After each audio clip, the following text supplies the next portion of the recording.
Oliver Moeller, tanggap na busted siya sa puso ni Kim Chiu. Matapos nga lumabas ang balitang pag-amin ni Kim Chiu na hindi na niya nakakausap ang sumali at nag-trending sa Showtime segment na si Attorney Oliver Moeller ay naglabas naman ito ng saloobin patungkol dito. Na-corner ng media ang binata at agad tinanong kung ano ang nangyari sa panliligaw niya kay Chinite Princess Kim Chiu.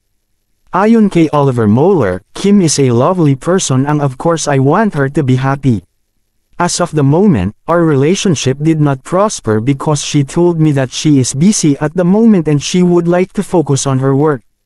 We did go out as a group one time and it's actually the happiest time of my life.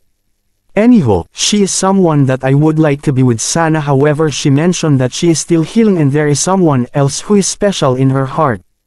As a man of course I respect her decision and she told me that we will still see each other since the industry is only small. You know that's what happened and I wish her the best of luck of course. Ito ang mahabang sagot ni Attorney Oliver Moeller sa balitang nabusted siya ng aktres. Ayon dito, patuloy pang ginagamot ni Kim Chiu ang pusong nasaktan galing sa previous relationship at mayroon daw itong special na tao sa puso nito ngunit hindi niya sinabi ang pangalan dahil nirerespeto daw niya si Kim Chiu. Tila naman nabunutin ng tinik sa puso ang mga solid Kim Pao lovers dahil finally ay wala ng kaga si Paolo Avellino sa puso ng dalaga.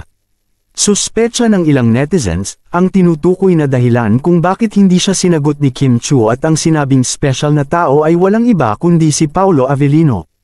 Talaga namang marami ang natch-ika ni Attorney Oliver Moeller ngunit tiwala siya na magiging mabuting magkaibigan sila ni Kim Chiu. Ayon dito, sinabi din ni Kim na kung gusto niya ng tips sa pag-arte ay tutulungan siya nito. Anong masasabi ninyo sa balitang ito? Comment down below. Maraming salamat sa inyong panunood.